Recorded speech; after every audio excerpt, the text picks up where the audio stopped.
अस्सलाम वालेकुम। Salman trades and farming welcome. Viewers, आज जर्मन शेफर्ड की डाइट पे बात करेंगे क्योंकि सर्दी भी काफ़ी ज़्यादा हो रही है। तो अब ये पपी है, समझ लें 8 महीने का।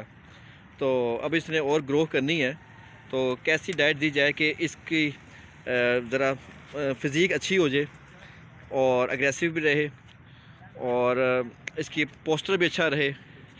तो उस पे बात करेंगे किस तरह से हम अपने जर्मन शेफर्ड की लुक अच्छी कर सकते हैं और उसके बॉडी स्ट्रक्चर अच्छा कर सकते हैं।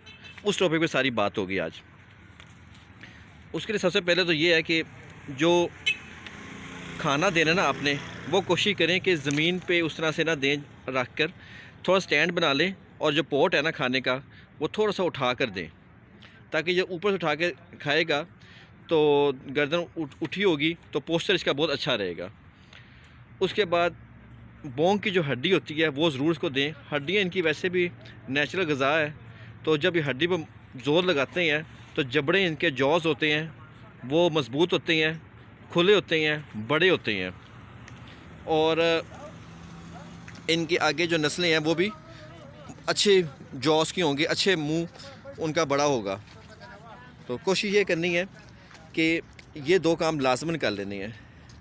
उसके बाद गोश्त तो कुछ उसमें आप चिकन कोशिश करें वो दें इनको, लेकिन कच्चा नहीं। कच्चे से टिक्स पड़ने के ख़तरे ज़्यादा हो जाते हैं। जो गोश्त है, जो चिकन है, वो आप बॉयल करके दें।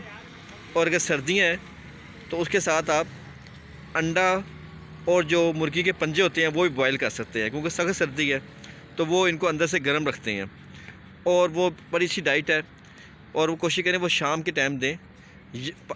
उसका तरीक़ाकार ये है कि गोश्त और पंजे लेकर आप उसको कम से कम आधा किलो गोश्त हो, आधा किलो मुर्गी का गोश्त हो जिसमें हड्डियां भी हों, कोशिश करें गर्दन में ले लें, जो साथ में चेस्ट भी होती है, आधा किलो लेके वो पानी में बॉयल कर लें और पानी समेत यखनी समेत गोश्त को दे दें।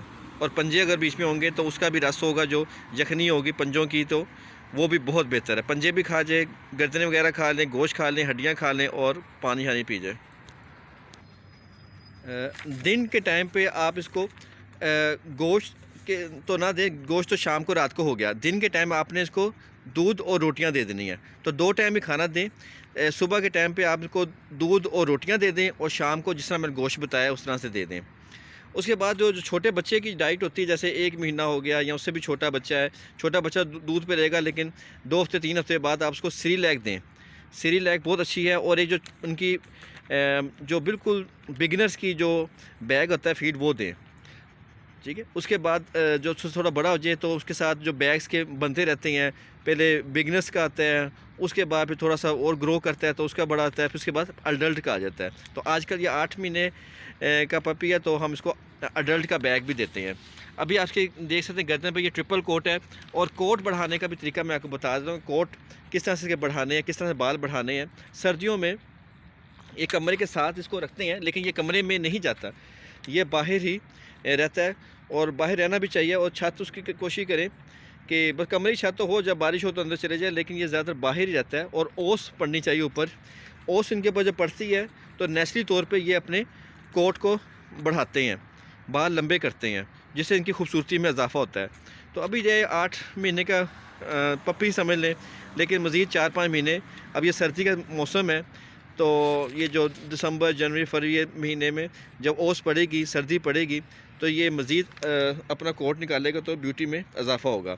जिस तरह से हड्डियाँ डालें इनको, जिस तरह गोश्त डालें, जो डाइट प्लान है और जिस तरह से इनके लेके चलेंगे, तो ये ब्यूटी भी पैदा करेंगे, एक अच्छा पोस्चर इनका बनेगा और एक अच्छी एग्रेसिव लुक इनकी जर्मन शेफर्ड की आएगी। कोशिश करें खाना कभी बासी में ना डालें, खाना उतना डालें जितना ये खा ले। जो बच जाता है खाना उसको डिस्कार्ड कर दें।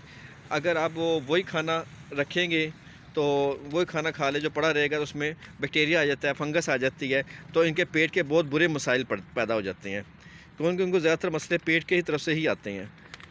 और कोशिश ये करें, जो बहुत बड़ी एहतियात है इनकी, कि दूसरे डॉग्स के साथ मिक्सअप ना होने दें। उनकी बीमारियां इनको लगने का ख़तरा होता है, उनके चीचड़, टिक्स वगैरह और स्किन एलर्जी वगैरह इनमें आने का खतरा। अपने पेट को कोशिश करें कि सेपरेट रखें।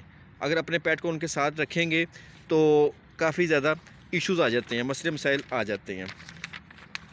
तो वैक्सीनेशन बहुत ज़रूरी है।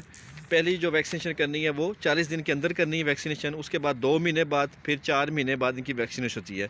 रेबिस की भी होती है और पूरा एक इनका वैक्सीनेशन प्लान होता है, एक कार्ड बन जाता है इनका, वो अपने वेट से लाजमी लें।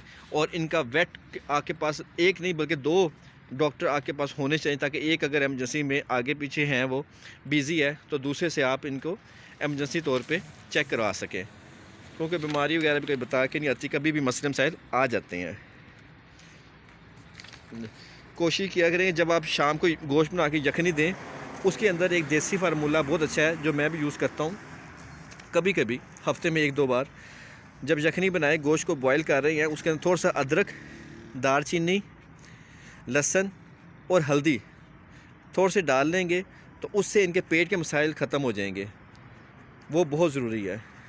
3 महीने बाद डिवर्मिंग लाजमी कर लिया करें, ताकि पेट में कोई कीड़े मकोड़े है या कोई वर्म्स हैं, कर्म्स वगैरह हैं, तो वो सोल्व हो जाएं। तो डिवर्मिंग भी इनकी बहुत ज़रूरी है। अच्छा फूड दें, अच्छी खाना दें, तो आपको मेडिकल की ज़रूरत नहीं पड़ेगी। जो ख़र्चा आपने डॉक्टर पे करना है तो वो अच्छी डाइट पे करें। दूध बिल्कुल खालिश नहीं देना। दूध के अंदर जितना आप क्वांटिटी ले रहे हैं, पाव ले रहे हैं या आधा किलो ले रहे हैं, उसके अंदर उतना ही पानी मिला के रोटियों को उस पर मिक्स करके 2 घंटे बीच में मिक्स रहें, ताकि रोटियां पानी और दूध में मिक्स हो जाए, एक जगजान हो जाए, तो आपने देनी है। यही डाइट है जो आज प्लान बता दिया आपको डाइट का पूरा। उम्मीद करते हैं आज की वीडियो आपको पसंद आई होगी। नेक्स्ट वीडियो तक के लिए अल्लाह हाफिज़।